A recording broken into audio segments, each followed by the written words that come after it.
So George, you and I last night went to a nice little cushy press industry screening for Wolves. Not Wolves. Cushy, not cushy because we're like overprivileged. It was a very comfortable lovely, cinema. Plush. New Everyman down near Borough Market. Gorgeous twinkly Cozy. vibes, nice food, nice Great drinks. snacks.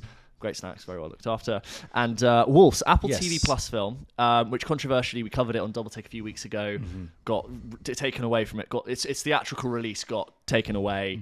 A lot of questions being asked about the caliber of the talent involved, whether or not that was originally agreed. There's a couple of instances now in the past few months where actors and directors and producers, whoever, have clearly signed onto a film with the intention of it being released theatrically, and also probably a payment structure in place based on box office. All of these complications, and then after the fact, based on, let's be honest, negative reviews, people going, hang on, it's going to cost us how much to release it theatrically? Yeah. We're just going to sneak this out on stream. We've also talked about this Apple TV Plus look, prestigious approach, like very slick, very expensive looking, sort of made to look like designer cinema, but is there actually any substance behind it? And I think this film actually fits in with that. Clooney and Pitt back together, playing the wolves themselves.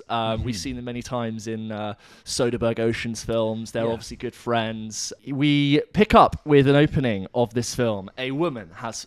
we cut to a gorgeous $10,000 a night hotel room, and a woman is screaming, covered in blood, and on the floor is a dead young man, and she grabs for her phone, thinks about calling her family, no, can't do that, and then gets to an unnamed number, and a voice picks up, and she says, I was told to call you if anything went wrong. I was told you would be the person to fix it. How did you get my number? It's the voice of George Clooney. She says, look, I was given to this bit, and I was told to say this exact thing. And he says, don't move, don't say anything. I'm going to be there in 20 minutes. Don't even pour yourself a drink. Don't touch anything. I'm going to be there in 20 minutes. And in walks in George Clooney looking. George. Yeah, Silver Fox. I mean, he's actually quite heavy on the eyeliner for this one. I'm not going to lie. Really? You think so? Oh, yeah. George had a little bit of the eyeliner going on. Well, if you say so. Oh, I noticed it. He's looking fantastic. He's got a gorgeous leather jacket on, and he's got these gloves, and he slowly starts to sort of confidently reassure this person who actually is revealed to be a district attorney who's married.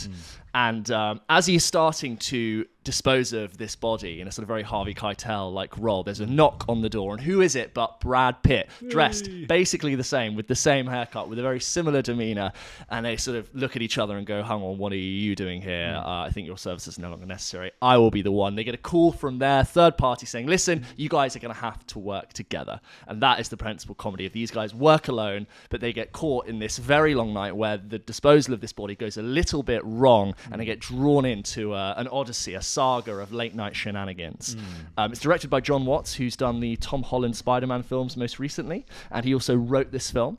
And that is basically all you need to know about Wolves. Also stars Austin Abrams and Amy Ryan. Yeah, actors I like. Also Wolves, I guess, because it's an accidental plural, isn't it? It's like they're meant to be singular, but then there's two of them, so it's that sort of a thing of Wolves. And guys, they're just going to have to work together. Yeah. George, Wolves. We saw it last night. How did you get on? You've with got that Clooney. film? You've got Pitt. Yeah. Two very charming actors, and it is bafflingly bland. Oh, it's boring, isn't it? It's really bland. Really it's, is. Guess worse. It's it really is the cinematic equivalent of sitting in a dentist waiting room. I felt like watching this movie. It was watching John Watts trying to rub two flints together and strike something together. Every so often you get the odd spark and you go, oh, but it never caught light. It never it never lifted up into life.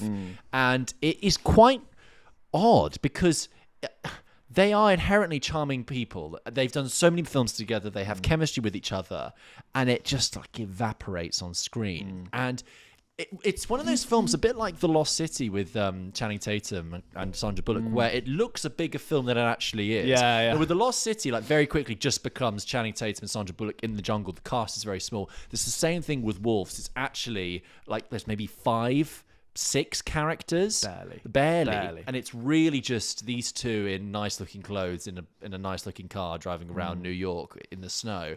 I don't feel any like sort of real. I don't want to I don't feel like ripping into it. There's nothing sort of angered me about the film. It is just, it's so benign, but it's benign to the point of it being almost interesting that it's so benign. Like I'm curious as to what happened. It's like it's almost avant-garde. you almost want to give it a medal and say, "Well done, you've done it." Guys, it's aggressively benign. You could have done something. Yeah, you did nothing. Yeah, it almost would have taken effort to have been as boring as you have been. It's really it's stiff and sleepy, and it's awkward. There was no laughter in it. There's occasional. I had a couple of moments I laughed. There was the odd chuckles, but never anything higher. But than that. especially towards the second half, because in the first half you have this sort of hotel room sequence that kind of works. I would have liked it to be a little bit snappier, but yeah, it kind of works. But it should have. Sorry, I'll let you finish. But then towards the end, I just did think, what am I watching? I was so disengaged. I was beyond checked out. I could tell your body language when you lean back. George is out. I'd beyond checked out. I'd caught my plane. I'd flown home. He was soaking wet. George was soaking wet. I got drenched on the way there. It was really quite an experience of how that was, and it does a couple of annoying things where, like, towards the end, it sort of builds up to a moment you think, oh, they're actually going to deliver like a pretty good scene here. This is like the final minute actually, and they go, nope. And I thought that last scene was shocking. Yeah, it is. It is pretty uneventful. That film, what that film culminated to, is nothing. I think it's a real sad thing because it's like, oh, you've really like wasted a great opportunity here. Yeah. You've really and people will click on this to see, and they want to see these two actors, and I just. Goodness me. It's also what's quite mysterious about it is that, like, Clooney and Pitt are the stars they are because they are very versatile actors who can do loads of different things. They're funny. They do great drama. They can probably do... We know Brad Pitt can do action very well. I'm like, you have everything you need with these two, but yet it just never, ever got beyond a simmer. You know when you, like, back in the old days when you used to photocopy things, you know, like, if you, like, over photocopied something, like if you had a picture, it would look really weird and faded, and I felt like that with this film. Like it felt so it looked like a movie, but it was also so bland compared to what, like, we've seen so many things that are better that are in this field, in this genre. Sirens on our end. And I just thought, what is this here? Why does this exist? It was like watching a balloon deflate for 2 hours. So I actually enjoyed the opening, and the opening is very slick and suave, and we're seeing our two leads behave in a way that's very slick. But unfortunately, I think the film is so focused on having them be slick and cool for the whole film that nothing else is allowed to happen, and I think that kind of kills it. Like, for comedy and for drama, introduce your characters as exactly who they're supposed to be, which is where everything goes perfectly right, and then let it go wrong and let that fall apart. They don't get dirt on their face at any point. No. I think it's almost what this film screams to me is that it's all just a little bit too comfortable. Yes, it really screams to me like a film that's just never had a single constraint on its entire life. I think it's just been overly funded, overly produced, overly made up. And like the opening I found pretty intriguing. I'm like, it's a whole sort of like sub-world in the way that John Wick has the Continental Hotel. You've got these men who will sort things and get rid of things for you, no questions asked.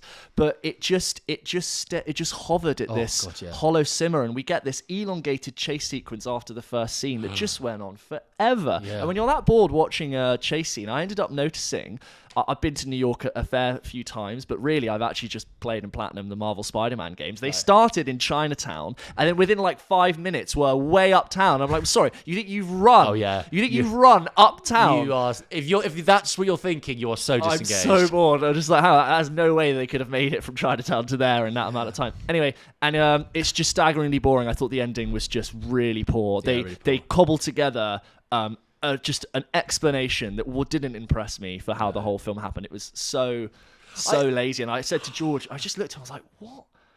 What was that? Yeah. Like, I said, what an interesting film to have seen, not because the film was interesting. Yeah. More just as like an exercise of seeing what got made. Yeah. What poor decisions resulted in this sort of meaningless, effortless thing being happened. Yeah. I kept thinking, okay, what could make this more interesting? Like pretty quick, within like 15 minutes, thinking, okay, something needs to happen here. And I thought, actually, I like the fact that they're doing the same job. That's not a problem.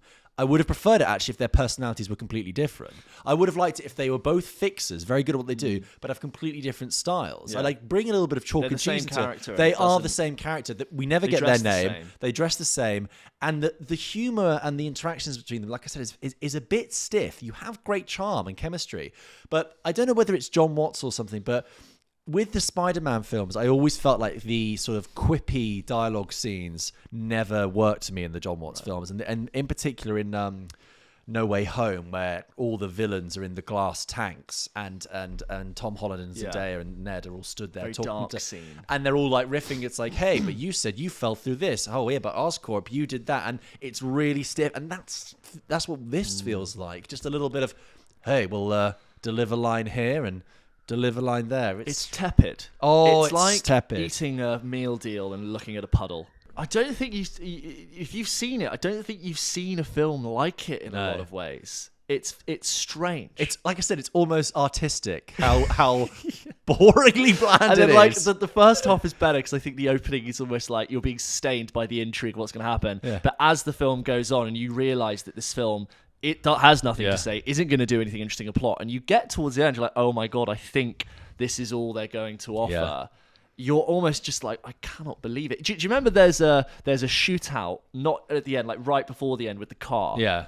Do you remember how boring that scene ended? Yes. They literally just managed to pick up a thing and went boom, boom. Yeah. Like they created this almost like, there's a sequence and they're being pushed and there's pressure. And I thought, oh, is there going to be some and it just ends in the most flat way, and it becomes an allegory for how the entire film went. I think Brad Pitt's works in this type of character, but like George Clooney is an inherently very charming. I like it when George puts on the charm. Yeah. In this, he was very stony faced. And I'm a hitman, I'm a fixer, and I would have oh god, build personality, please. I think only one of them should have been in this film, and the other wolf should have been a younger person or someone who a contrast. One of them's saying. really uptight, but one of them's really relaxed, and they both clash, but they learn things from each other. I know it sounds obvious, but yeah, that's exactly. Or you cast like a younger person who's the new class doing the same job, and there you have drama, intrigue, progression. Characters can learn something. The characters are in the exact same place at the end of the film as they are in the start. Inherently, there's an old. It's since time immemorial. All drama is conflict, and all conflict is drama. It would have been great if they had been different. That's what I was talking about. A contrast. I would have actually really liked it if,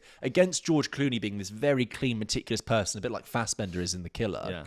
If the other fixer, the other wolf, had been a sort of more chaotic, messier kind of like I'm thinking like Gene Hackman pop in French Connection, but very good at their job also, and they have completely different work styles, and that's also visually contrasted, and that's also relatable because we all in any work field, in any workspace, people have different work styles, and it's about the relationship between that, but they are the same person. You shouldn't have had both. I understand the appeal of having both for Clooney Pitt wolves, which is the same the way they've marketed Joker 2, which is like Gaga Phoenix, Joker Valida.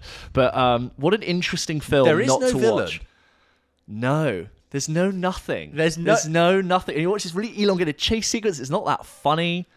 The funniest thing they do is put something in slow motion and have it not fumble. And look, there are a couple of moments which I actually did chuckle. There's a joke in particular where he's trying to get this guy to tell the story of what happened. Yeah. And he goes, oh, I woke up, and he's like, I know you woke up. Every story ever starts with I woke up. And I was kind of laughing a couple of times. I said this on Letterboxd. I feel like this is going to be this film is going to have a reverse Mandela effect on it, where everyone is going to forget this film ever existed, but it actually will have done. People will go, that's not a movie. What happened? Well, you're telling me George Clooney and Brad Pitt did a movie called Wolves? No, that never happened. They didn't know for a long time. It's like, it came out last year and it got sung. So it really is quite empty. I mean, someone tell us what you think. It's not like, we didn't sit there thinking, oh God, it's not fun. It's not like a car crash to watch and point out all these things. It's not like deeply unpleasant to watch. It's well acted. It's like a globule, just a shapeless piece of matter. It's not irritating to watch in the moment, but like afterwards you'll just be like, that was a waste. So I think towards the end is when you'll really just be irritated. You'll be like, this all culminated to nothing. My time was wasted. Kiss Kiss Bang Bang, that's a better film. Yeah, kind of similar, like a look and almost. I don't even want to say it. The Nice Guys. The Nice Guys. Yeah, it's an insult to both of those films. It's an insult to both those films, to both the actors in this. But anyway, that was Wolves. See it if you want to. I'm not surprised they pulled it. As always, if you had thoughts about Wolves, you can send them into hello@popkitchenpodcast.com. We would love to read them out on the show. Do you know what I mean? It's too comfortable. No one got dirt on their face. I felt like there was someone holding their turmeric latte right off camera, ready to just go.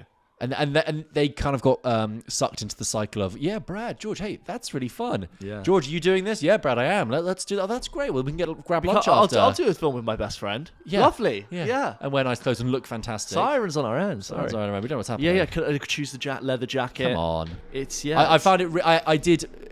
Particularly Brad Pitt's costume. I found it quite annoying how bland his character's dress up was. Like George Clooney's made sense for his, but for Brad Pitt's, like your costume. I've never been more aware of bad costume design.